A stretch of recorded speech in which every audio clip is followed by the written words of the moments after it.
Every country on earth at the moment is reforming public education. There are two reasons for it. The first of them is economic. People are trying to work out, how do we educate our children to take their place in the economies of the 21st century? How do we do that? Given that we can't anticipate what the economy will look like at the end of next week, as the recent turmoil is demonstrating. How do we do that? The second, though, is cultural. Every country on earth is trying to figure out, how do we educate our children so they have a sense of cultural identity, and so that we can pass on the cultural genes of our communities while being part of the process of globalization. How do we square that circle? The problem is they're trying to meet the future by doing what they did in the past. And on the way, they're alienating millions of kids who don't see any purpose in going to school.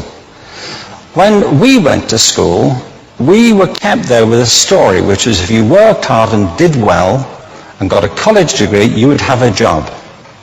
Our kids don't believe that. And they're right not to, by the way. You're better having a degree than not, but it's not a guarantee anymore. And particularly not if the route to it marginalizes most of the things that you think are important about yourself. And people say we have to raise standards as if this is a breakthrough. You know, like, really, yes, we should. Why would you lower them? You know, I haven't come across an argument that persuades me of lowering them. But raising them, of course we should raise them. The problem is that the current system of education was designed and conceived and structured for a different age. It was conceived in the intellectual culture of the Enlightenment and in the economic circumstances of the Industrial Revolution. Before the middle of the 19th century, there were no systems of public education. Not really. I mean, you could get educated by Jesuits, you know, if you had the money. But public education, paid for from taxation, compulsory to everybody and free at the point of delivery, that was a revolutionary idea. And many people objected to it. They said it's not possible for many street kids, working class children, to benefit from public education. They're incapable of learning to read and write, and why are we spending time on this? So there's also built into it a whole series of assumptions about social structure and capacity. It was driven by an economic imperative of the time, but running right through it was an intellectual model of the mind, which was essentially the Enlightenment view of intelligence. That real intelligence consists in the capacity for a certain type of deductive reasoning and a knowledge of the classics originally, what we come to think of as academic ability. And this is deep in the gene pool of public education, that there are really two types of people, academic and non-academic, smart people and non-smart people. And the consequence of that is that many brilliant people think they're not, because they've been judged against this particular view of the mind. So we have twin pillars, economic and intellectual. And my view is that this model has caused chaos in many people's lives. It's been great for some. There have been people who have benefited wonderfully from it. But most people have not. Instead, they suffer this. This is the modern epidemic, and it's as misplaced and it's as fictitious. This is the plague of ADHD. Now, this is a map of the incidence of ADHD in America, or prescriptions for ADHD. Don't mistake me here. I don't mean to say there is no such thing as attention deficit disorder. I'm not qualified to say if there is such a thing. I know that a great majority of psychologists and paediatricians think there is such a thing. But it's still a matter of debate. What I do know for a fact is it's not an epidemic. These kids are being medicated as routinely as we had our tonsils taken out.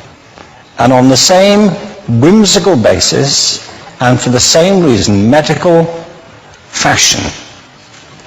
Our children are living in the most intensely stimulating period in the history of the earth. They're being besieged with information and calls for their attention from every platform, computers, from iPhones, from advertising audience, from hundreds of television channels. And we're penalizing them now for getting distracted. From what?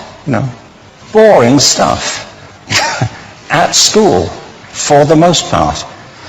It seems to me not a coincidence totally that the incidence of ADHD has risen in parallel with the growth of standardized testing. Now, these kids are being given Ritalin and Adderall and all manner of things, often quite dangerous drugs, to get them focused and calm them down. But according to this, attention deficit disorder increases as you travel east across the country. People start losing interest in Oklahoma.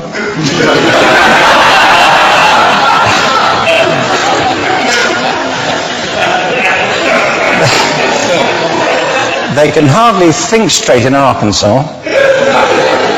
And by the time they get to Washington, they've lost it completely. And there are separate reasons for that, I believe. It's a fictitious epidemic. If you think of it, the arts, and I don't say this exclusively of the arts, I think it's also true of science and of maths, but I say about the arts particularly because they are the victims of this mentality currently, particularly. The arts especially address the idea of aesthetic experience.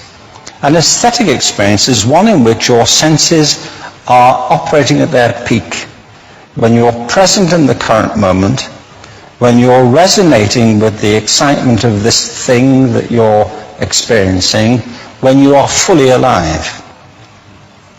An anesthetic is when you shut your senses off and deaden yourself to what's happening.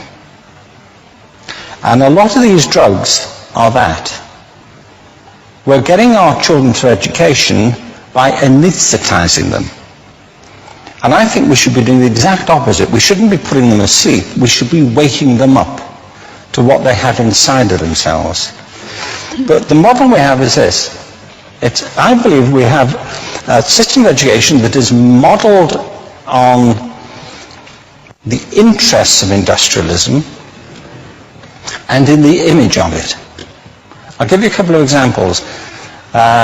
Schools are still pretty much organized on factory lines, ringing bells, separate facilities, specialized into separate subjects.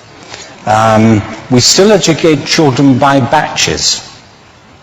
We put them through the system by age group. Why do we do that? Why is there this assumption that the most important thing kids have in common is how old they are? It's like the most important thing about them is their date of manufacture. You know what I mean?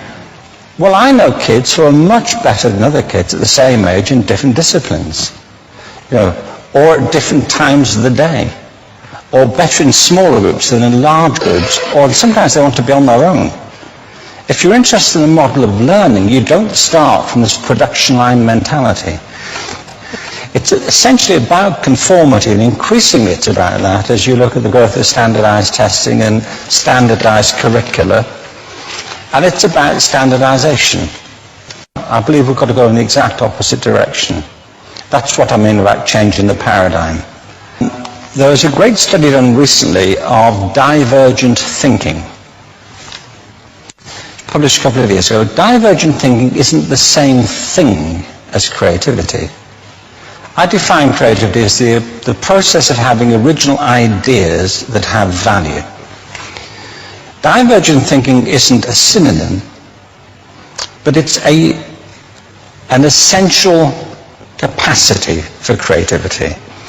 It's the ability to see lots of possible answers to a question, lots of possible ways of interpreting a question, to think what Edward de Bono would probably call laterally, to think not just in linear or convergent ways, to see multiple answers, not one. So, I mean, there are tests for this. I mean, one kind of cold example would be people might be asked to say, how many uses can you think of for a paperclip? One of those routine questions. Most people might come up with 10 or 15. People who are good at this might come up with 200.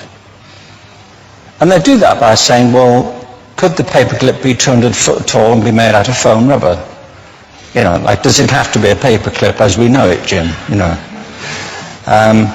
Now, there are tests for this, and they gave them to 1,500 people. This is in a book called Breakpoint and Beyond.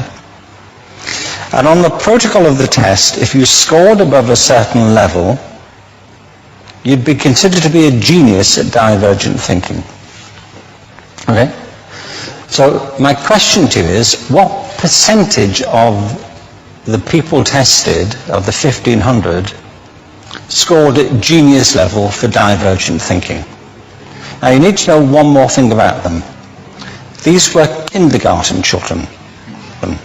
So what do you think? What percentage at genius level?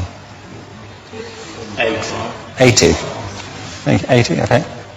98%. Now, the thing about this was it was a longitudinal study. So they retested the same children 5 years later, ages of 8 to 10. What do you think? 50?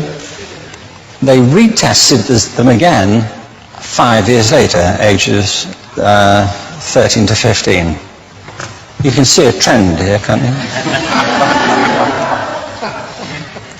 Now, this tells an interesting story, because you could have imagined it going the other way, couldn't you? You start off not being very good, but you get better as you get older. But this shows two things. One is we all have this capacity, and two, it mostly deteriorates. Now, a lot of things have happened to these kids as they've grown up. A lot. But one of the most important things that happened to them, I'm convinced, is that by now they've become educated. You know, they've spent 10 years at school being told there's one answer, it's at the back. And don't look. And don't copy, because that's cheating. I mean, outside schools, that's called collaboration, you know, but inside schools. Now, this isn't because teachers want it this way, it's just because it happens that way. It's because it's in the gene pool of education. We have to think differently about human capacity. We have to get over this old conception of academic, non-academic, abstract, theoretical, vocational, and see it for what it is, a myth. Secondly, we have to recognize that most great learning happens in groups, that collaboration is the stuff of growth. If we atomize people and separate them and judge them separately, we form a kind of disjunction between them and their natural learning environment. And thirdly, it's crucially about the culture of our institutions, the habits of the institution and the habitats that they occupy.